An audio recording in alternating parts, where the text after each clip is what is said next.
الحمد لله وحده لا شريك له والصلاة والسلام على من لا نبي بعده وعلى آله وأصحابه الذين أوفوا عهدا اما بعد۔ ذوالحجہ کا چاند نظر آنے والا ہے اور اس مہینے کی 10 تاریخ کو مسلمان ایک عبادت کیا کرتے ہیں جسے قربانی کہا جاتا ہے، لہٰذا دل چاہا کہ اس سے متعلق چند باتیں آپ حضرات کے سامنے رکھی جائیں۔ چنانچہ آج کے درس کا موضوع قربانی کا ثبوت اور قربانی کا حکم ہے کہ آیا قربانی کا ثبوت کس سے ہے اور قربانی کا حکم کیا ہے، فرض ہے، واجب ہے، سنت ہے، اس پر گفتگو کروں گا۔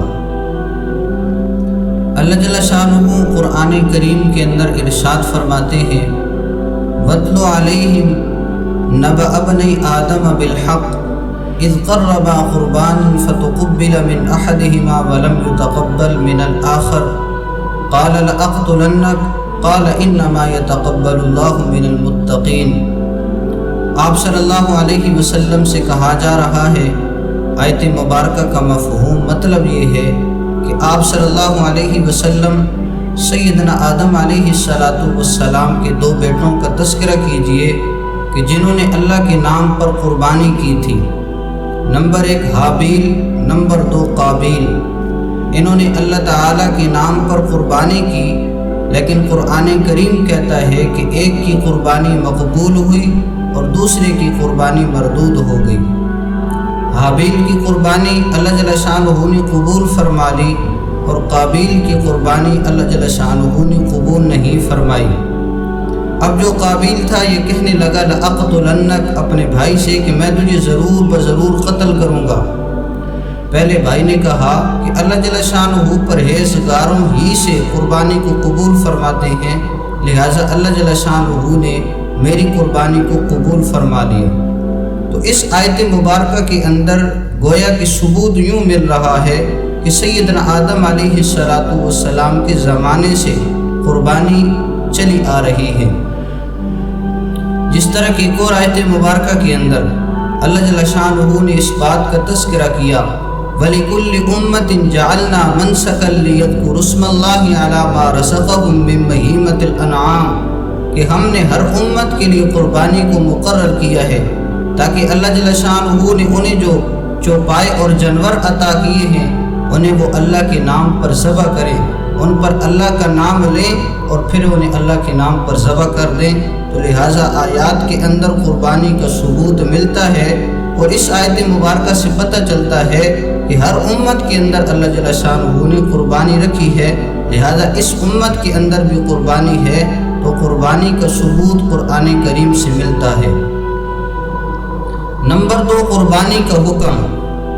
تو قربانی کا حکم اہل سنت والجماعت احناف کے نزدیک یہ ہے کہ قربانی کرنا واجب ہے۔ علامہ فخر الدین ابو محمد عثمان بن علی الزیلی الحنفی رحمہ اللہ فرماتے ہیں، تجب علی حر مسلم مقیم موسر عن نفسہ کہ ایسا بندہ جو کہ آزاد ہو، مالدار ہو، مسلمان ہو، اس بندے پر قربانی واجب ہے، لیکن صرف اپنی طرف سے ہے، لا عن طفلہ اس کے بچوں کی طرف سے نہیں ہے۔ یا تو پھر یہ ایک بکری ادا کرے گا، یا پھر ایسا بڑا جانور کہ جس کے اندر 7 آدمی شریک ہوتے ہیں، یہ ان میں سے ایک حصہ ڈال لے گا، تو یوں اس نے قربانی کرنی ہے۔ لیکن ہمارا مستدل کیا ہے؟ تجب، کہ قربانی واجب ہے۔ اب اس پر دلیل کون سی ہے؟